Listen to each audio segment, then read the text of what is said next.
0, 1. Let's get started.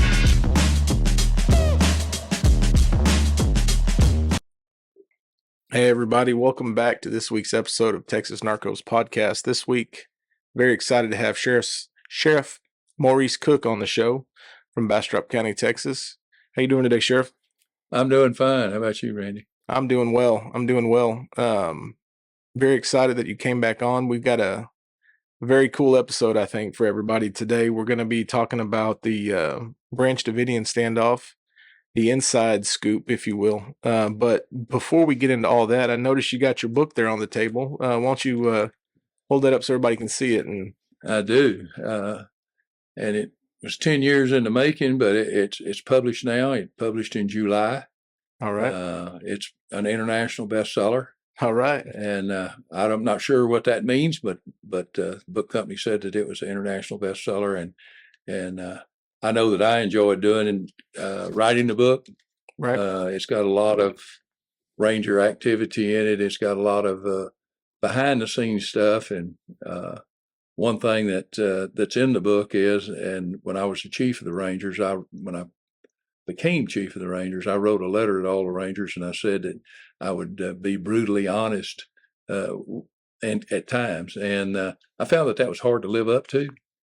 But nevertheless, in my book, I try to live up to it also, because I'm brutally honest in the book at times, and I feel like it makes for a better read if you tell it the way it really is. Right. Yeah, that way people aren't saying, no, there's no sugarcoating, there's no,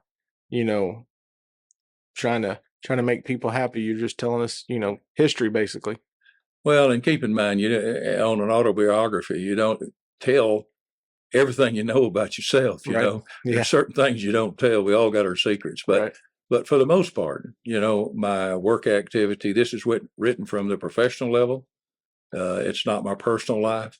It has a little of my personal life in it, but it's mostly written about my professional life.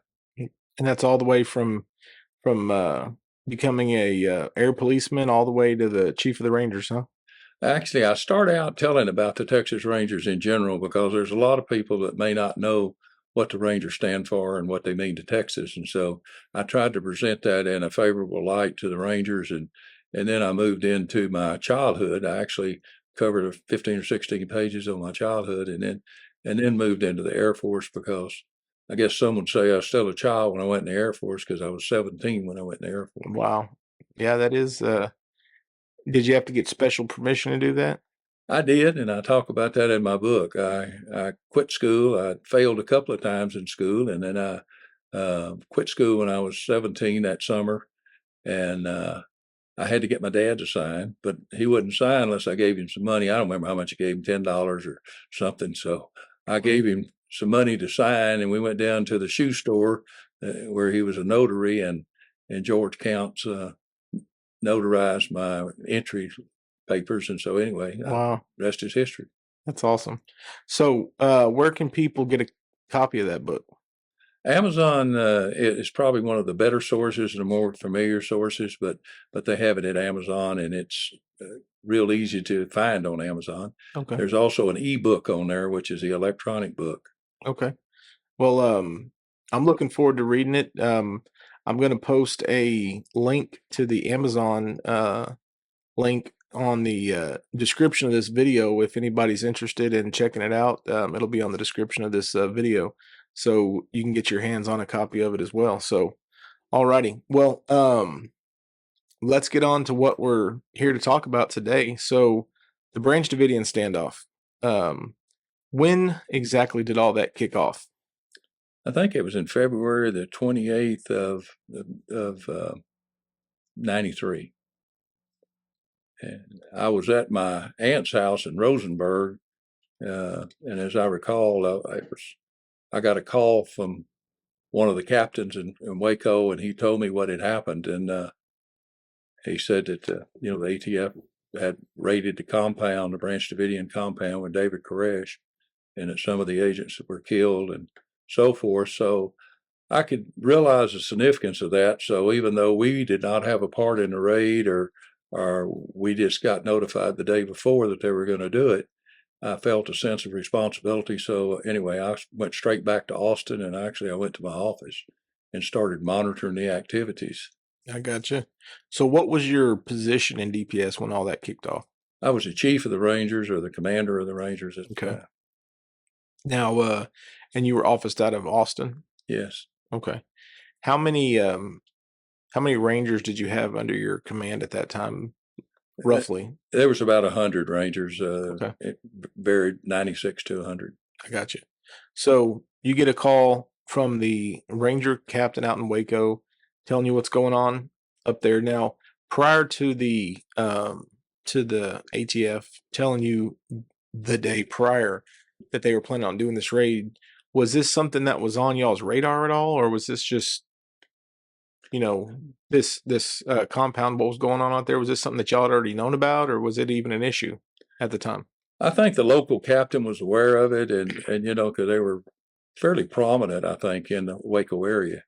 But as far as me knowing about it, I didn't know anything about it. That was my first introduction to the Branch Davidians when I got that call. I got you. So the day it happens, obviously, why don't you walk us through for people that aren't super familiar? So what did ATF attempt to do, and what happened, and kind of what kind of trouble did they get into out there?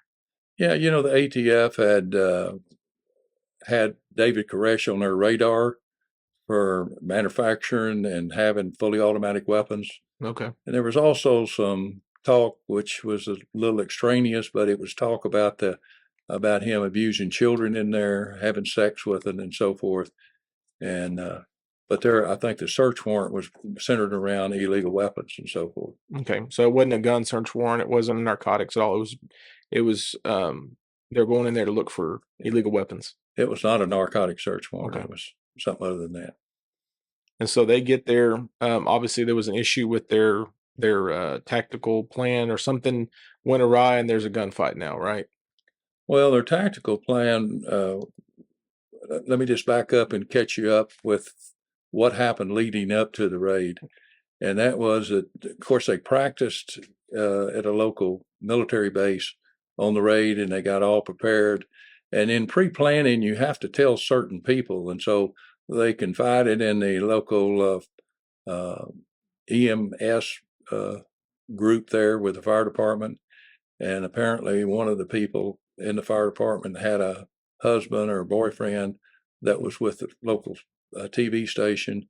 Uh-oh. And so the word got out. So the next day he's out there looking, the day of the raid, and he runs across a postman and got to talking to the postman about where is the Branch Davidian compound, and told him that ATF was going to be raiding it shortly.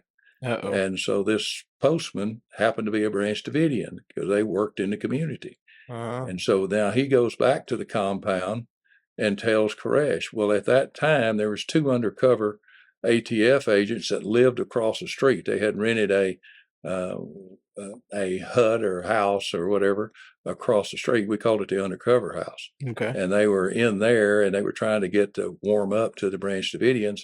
So they were over there as neighbors talking to him. Well, they heard the conversation about ATF coming, Mm-hmm. and so they excused themselves and got out of there. And they told their supervisors that they were aware that they were going to be raiding the place shortly. Uh-oh. And they asked them to cancel it because the surprise was gone. Right. And you've served a lot of warrants and everything else in your career, and that surprise is a big element Exactly. in any kind of execution of any kind of event at a house on a search warrant or something. Yeah, that's wow, especially something of that magnitude. I mean, it was a big piece of property, I understand. I mean, it wasn't just, a house, it was a big compound. There was a big building, I guess. There was, however many acres. There was a long approach getting up to the house, so it was definitely dangerous. Well, it was probably, I'm just guessing, I was on site and so forth, but I'm going to say 200 or 300 yards from the road to the house. And it was a barracks type house, old military. It almost looked like a military barracks. I got you. So they knew they were coming on the day of the raid. ATF gets there. They get in a firefight. They get, challenged when they get there. some officers get killed, some agents get killed. And then at what point do they call you guys? Well, it was the next day. We didn't get a call from ATF. We got a call from Bill Johnston, who was a U.S. attorney there. Okay. And he wanted us to do the criminal investigation. Now, keep in mind, we had nothing to do with the raid, or we're not having anything to do with holding them there Right. as far as surrounding the compound. All we're being asked to do is do the criminal investigation. And there was a reason for that, because at the time, the federal government only had one death penalty case, and that is if you kill a federal officer during a narcotics raid. This was not a narcotics raid. So, Okay. so anyway, they wanted us to prosecute the case. They would provide, I understand, they had it worked out with the local DA. They would provide the prosecutors, but it would be in state court. Okay. And so that's the reason we got involved. And so that call was made on day 2, right? That's correct. And now they're still holed up in there. The people hadn't started coming out yet, or you gotten a few out, or it was still a very active scene at this point? I think at that point, ATF was still in charge of the outer perimeter and security on the place. And then they were shortly relieved in several days. I don't remember whether it was the third day or what, but the FBI came in and took over from the ATF and relieved them of all responsibility. So the FBI took over monitoring the compound and setting up their perimeter. Okay. And they were able to get all the agents that were injured, wounded, and the ones that had passed away, they were able to get them evac'd out and get them to the hospital and whatnot on the first day there? The first day they called a ceasefire. They had an agreement, and then they were able to get all their wounded out and so forth. And each party could recover their dead and so forth, which they did, because there were, I forget, 1 or 2, maybe 3 Branch Davidians that were killed that day too. There was a couple of those killed. Okay. So it's in my book. I put the exact number in my book. Okay. So. All right. So everybody go check out the book if you want to hear, more specific details on this. So you get contacted by the Ranger captain up in Waco. You come back into Austin and you start to, try to catch yourself up on what's going on. At what point do y'all actually get out to the scene, and what do y'all do when y'all initially get there? Well, it was on the second day, and it could have been a third day, but it seems like it was the second day. Whenever that call came in from Bill to help the federal government on the prosecution of the case and the investigation and so forth, I first told Bobby Prince, who was the captain there, I said, we're not going to get involved in this mess. Mm-hmm. And then the more I thought about it, I thought, you know what, we've never dodged anything in the Rangers, and so we need to do our part. So I called him back and said, okay, we'll do it, but I got to clear it with the director. And the colonel was my boss. So I went to the director, and the first thing he said, we ain't doing this. And I said, well, I understand. That's what I said to start with. And I gave him my pitch, and he said, well, we're not going to do it. So the next thing I know, I go back to my office. In a little while, I get a call from the colonel, and he said, well, Bill Johnson had called him, and he said, I agreed to do it. So, so at that point, we got involved. I went to Waco. I called each company and had each company send 6 people. Okay. So I had a captain, a lieutenant sent, and I met them there at the Ranger Museum, which is where the Rangers officed at the time. Okay. But we met in the big hall. Well, no, I think we did meet in the Ranger office. But anyway, we met there at the museum, and with these 30 Rangers, gave them their assignments, and David Burns was put in charge of the tactical part of it. Okay. So now, did DPS have a tactical team at this time? Did they have like a SWAT team, or did the Rangers also do that kind of stuff, or what was the because I know now in 2024 DPS has quite a big SRT or SWAT or whatever they want to call it. In 1994, did DPS have a tactical team as well? I don't remember whether the DPS had a SWAT team or not, but they may have very well. It had moved away from the Rangers. In 74, I was on the SWAT team with the Rangers. We had the first SWAT team in DPS, but then I think it moved to the Highway Patrol, and there was a Highway Patrol lieutenant in charge. I don't know whether this was that era or not, but I know that it eventually went to the uniformed services. I got you. But remember, this is not a SWAT situation for us. This is an investigative situation. Okay. I got you. So, y'all have your meeting with all your Rangers and y'all come up with a plan. What did y'all assist with, or what kind of things did y'all do during the actual standoff, or the I guess the negotiation part of this whole thing, trying to get these people out? Well, at that point, we set up a team that we would receive people that come out of the Branch Davidian. He was releasing some people. Okay. And as soon as they were released, we would get custody of them. We would interview them. And we also started interviewing the ATF agents and so forth that was involved on the raid, because we were preparing our criminal case. And so we needed to know information about what they did. If, we had some of them shot, some of them wounded, we were interviewing those people. And so that was our role at that point, was simply to interview folks. But we soon learned that we didn't have any power over these people that we were interviewing, whether they be ATF agents or anything else, because if they lied to us, we had a real weak state charge that we could charge them with, interfering with investigation maybe. But so we decided that we needed more authority, and all 30 of us got sworn in as deputy U.S. Marshals. Okay. So that when they talked to us as a federal officer, and we could charge him with obstruction of justice, which was a lot higher charge. So I got you. In fact, I still have my credentials where I was sworn in. That's awesome. So, at this point in time, the Rangers are working this like they would any other officer involved case that they get called into. Officer involved, where officer gets involved in a shooting. You guys were brought in, and this started out kind of like that. I mean, y'all were doing all the same checklist. Y'all were talking to your officers, talking to the people that were involved, that kind of stuff. So it was definitely y'all were on the investigative side.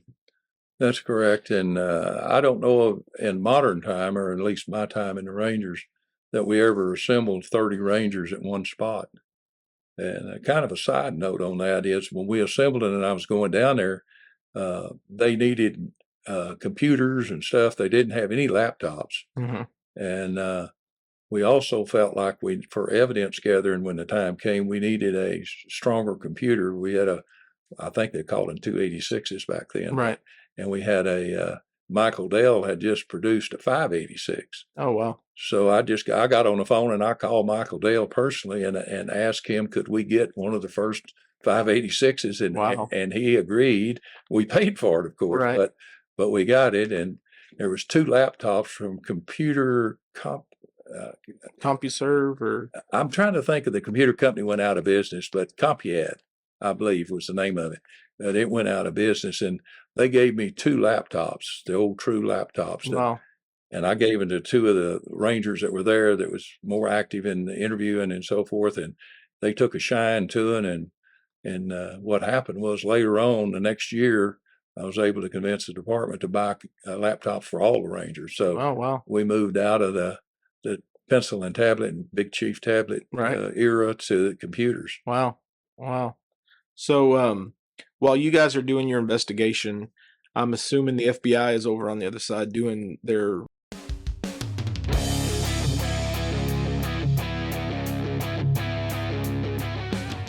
Andy Berger here, Texas Farm Bureau Insurance.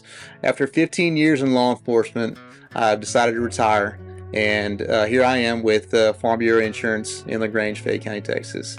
And I want to come to you and speak to you about life insurance. I know most of you folks probably have it through work, which is great. Fine, I had it too, right? But I want to do this for you. This is my gift to you guys and girls. I want to review your policies, all right? A bunch of those policies only pay out if you're killed in the line of duty. And that is not enough money to, one, probably pay off your mortgage, all right, or maintain the same standard of living that your family currently has now. You don't want your wife or your husband to marry out of necessity just because the breadwinner's gone. So contact me, 979-250-1100, or come to the office, make an appointment, We'll go over those policies, we'll review them, and allow me to build your generational wealth for you and your family, and also carry on your legacy.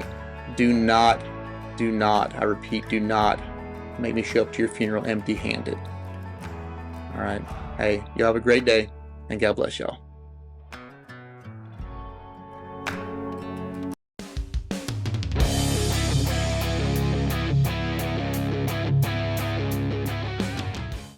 They're trying to talk these people out, right? I mean, that's happening at the same time that y'all are doing y'all's thing? That's correct. And of course, they're surrounding the place and they're doing whatever they do, in a situation like that. And we got kind of crossways with them because we wanted to do some trajectory on where some of the ATF agents were shot. Mm-hmm. And we felt like if we found the ammunition or the spent shells at a certain window, we could put that person at that window. We could be able to figure out who shot who. And anyway, we had some grandiose ideas, and then the next thing we know, the governor had authorized those tanks, and they were running over the cars, making Koresh mad and so forth. He had some prime antique there, I think, that he drove, and they just drove over it with it just to agitate him, And these were state assets? This was the governor, or you say the governor authorized it? This was the feds were doing this, or? What happened was the governor authorized them to have tanks and so forth from the National Guard. Okay. And in fact, I got called down to the governor's office, and it's in my book, and I talk about how the governor poured me a cup of coffee, and I didn't drink coffee. I had about 5 cups at that point in my life, or 4, and she poured me a cup of coffee, and I didn't know how to say no to the governor. We was at the mansion upstairs, and so I put sugar in it, and I put cream, and I had more cream and sugar in it than I did coffee, but I drank it. Right. And so even today, I don't drink coffee, and I tell everybody that my last cup of coffee was with the governor, so I'm not going to break that. Now, this was Governor Richards? Yes, it was. Okay. All right. So did DPS or the Rangers, did they end up having any part of the talking to these people in, like, as far as the negotiations part of it? Did they ended up helping out in that realm at all, or? No, the negotiation room was completely separate from where we were. In fact, I don't many times as I went up there, I don't recall going in there.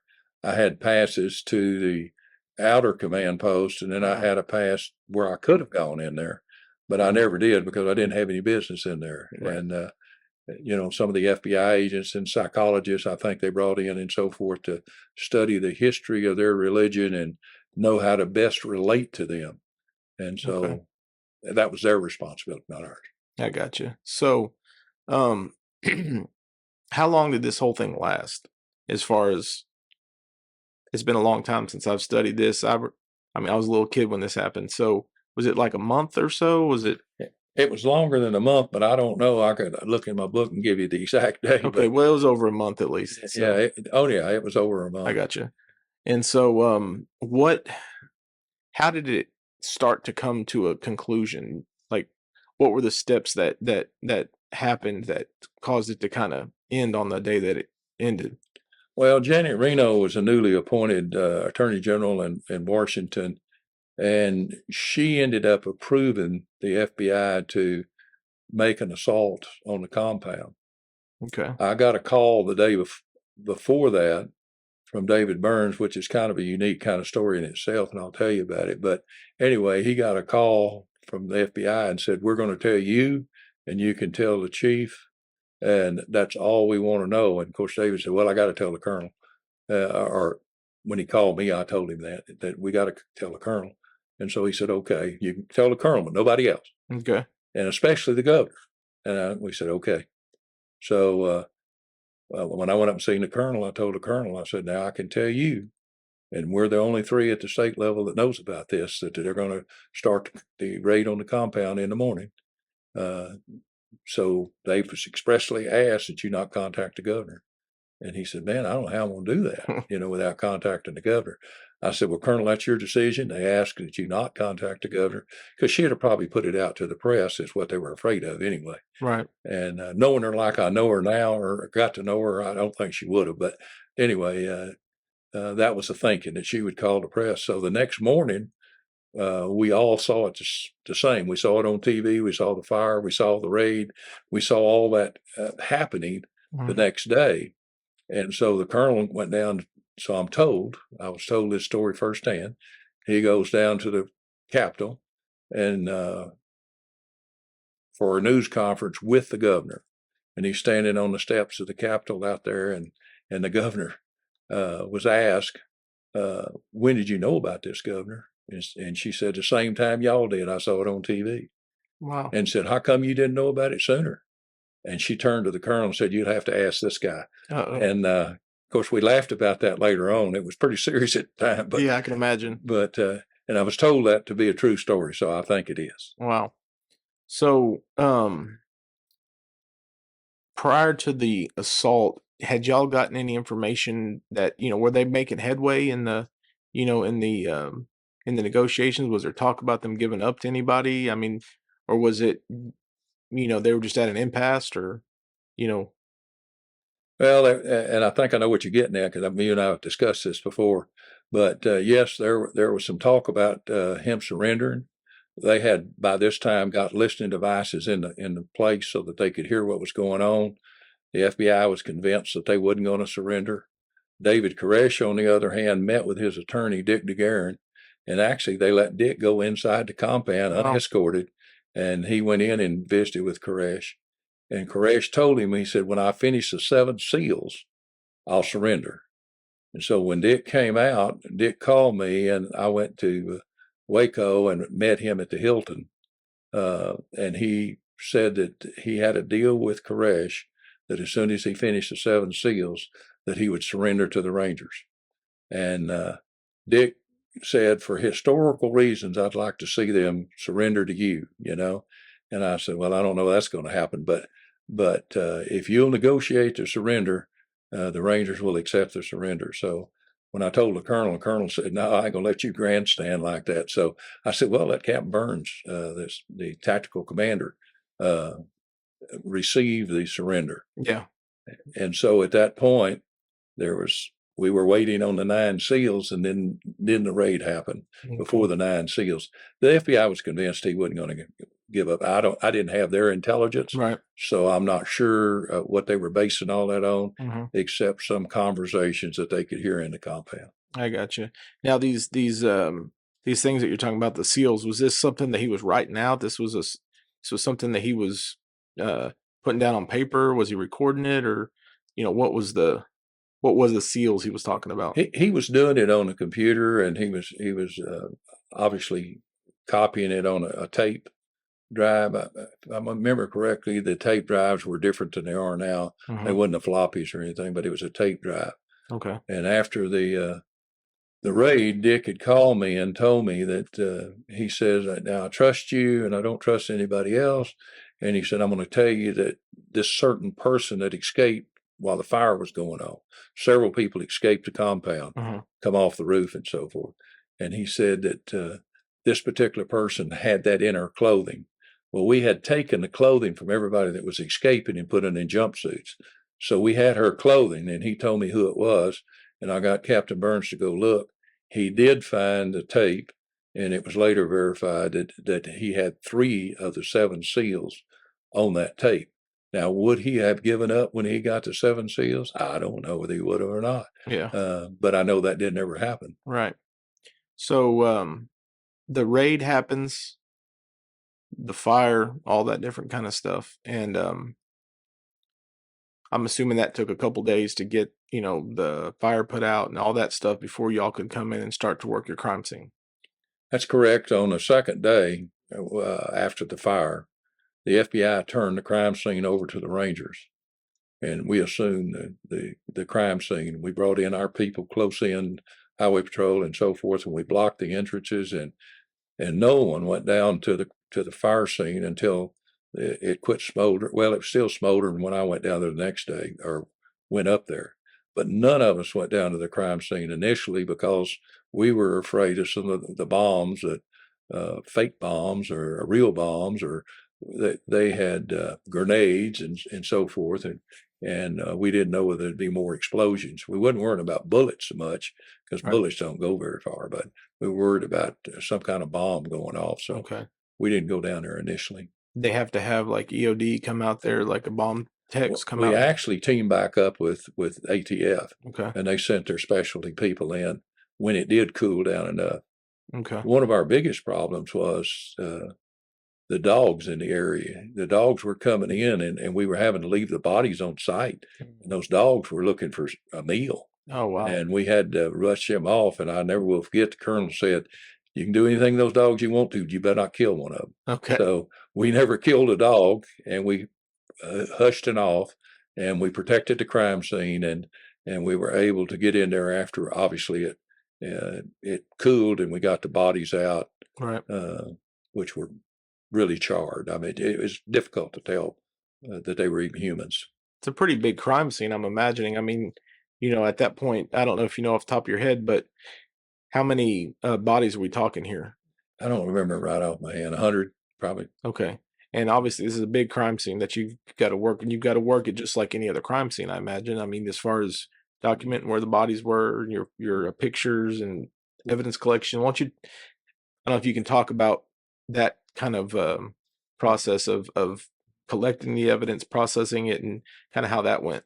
Well, first of all, we had never had a crime scene like that I know of, and so we went in and gridded it off, and keep in mind, on the grids, that was a 2-story building, and some of the stuff from the second floor would fall down into the grid of the first story. But we cartoned it off into grids, and we took teams and we put teams in those grids.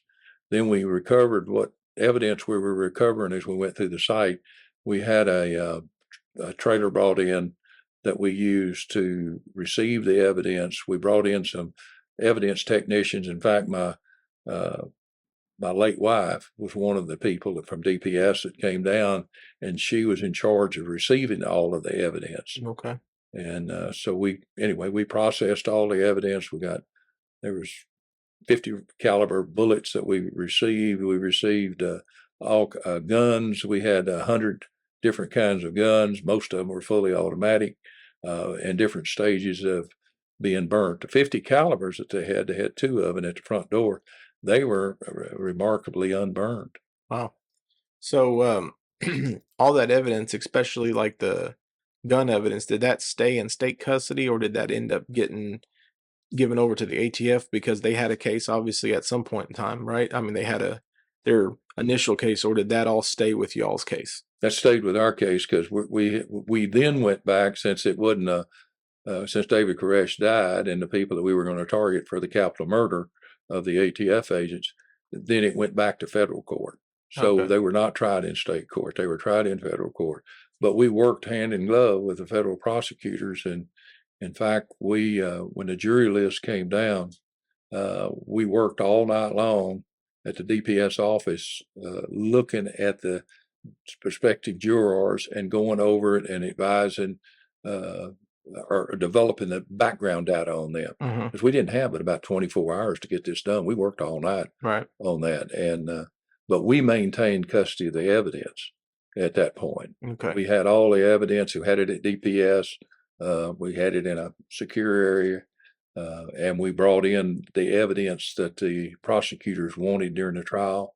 Later, Judge Smith ordered all that evidence back to Waco and put it in some containers there for the civil cases. There were some civil cases, and so we lost custody after about 2 or 3 years of all that evidence.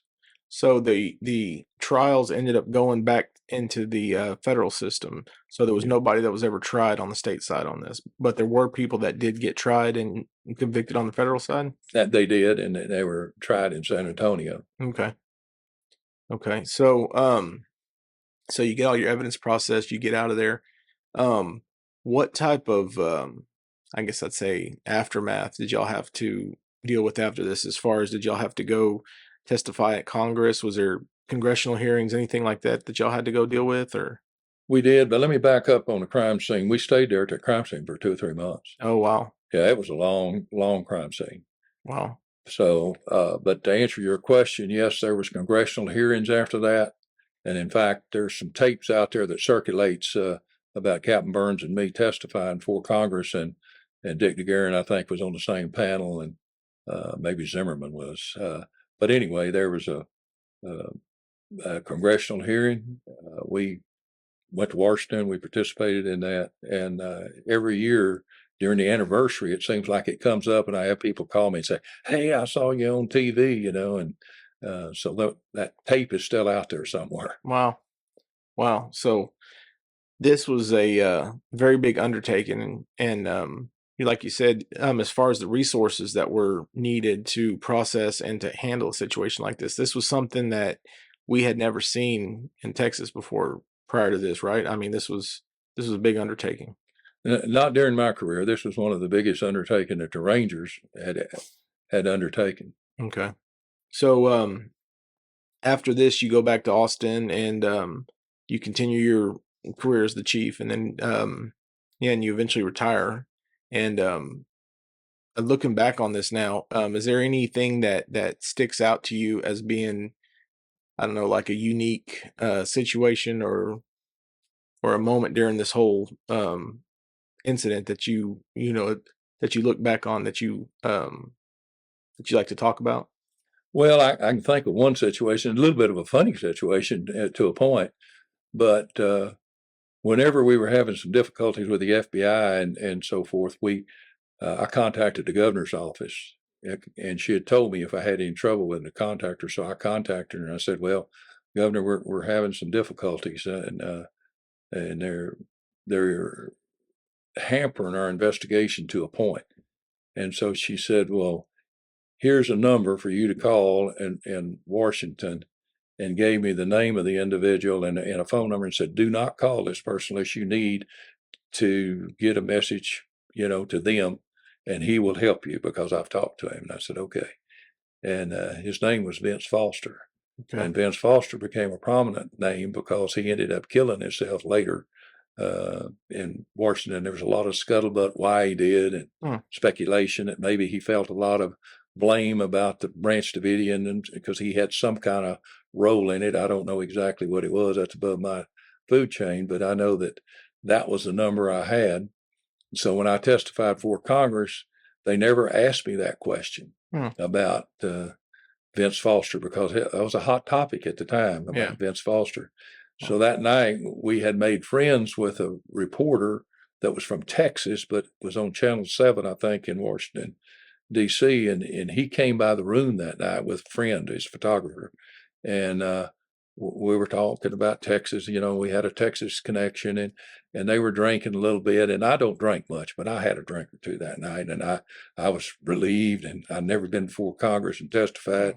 I was trying to relax. But anyway, I did have a drink or two that night. And while we were talking, David Burns and I, who was the tactical commander that was there to testify with me, we started talking about this Vince Foster, but we were talking in, we wasn't talking in complete sentences. We were just talking about him, trying to pique the interest of these news guys, knowing we ain't going to tell them who it is. But, and about that time, the news guy snapped and he says, "What are you talking about?" And so we said, "We can't tell you who it was," but we told him about the connection. And he said, "Well, this is a direct connection back to the White House." He said, "We need to know this." And I said, "Well, we're not going to tell you." And so before the evening was out, he convinced us that he would keep it confidential. And so I told him, I said, "Well, it was Vince Foster." And I'm serious, it's kind of funny, but he literally jumped up in the air. Remember, he's been drinking, but he jumped up in the air and said, I got to release that." He said, "That's a career builder." And I said, "Well, you're not going to release it because you told me you wouldn't." Wow. And I wouldn't let him release it. Wow. That's crazy. Well, it's a great story. I appreciate you coming on and talking about it. And, we'll, I'm hoping we can, after this, maybe we'll get into a story about the prison incident in Carrasco, if you're willing to. So we'll maybe jump into that on the next episode. But anyhow, Until next time, guys, I appreciate y'all tuning in, and we'll see y'all down the road on Texas Narcos. Thank you for tuning into this episode of Texas Narcos Podcast. We hope you enjoyed it. Remember to hit that like button, subscribe to our channel, share our podcast with your friends and family. You can find Texas Narcos Podcast on YouTube, Spotify, Apple Podcasts, and iHeartRadio. Your continued support helps us to bring you stories like the one you just heard. Thank you, God bless, and we'll see you down the road on Texas Narcos.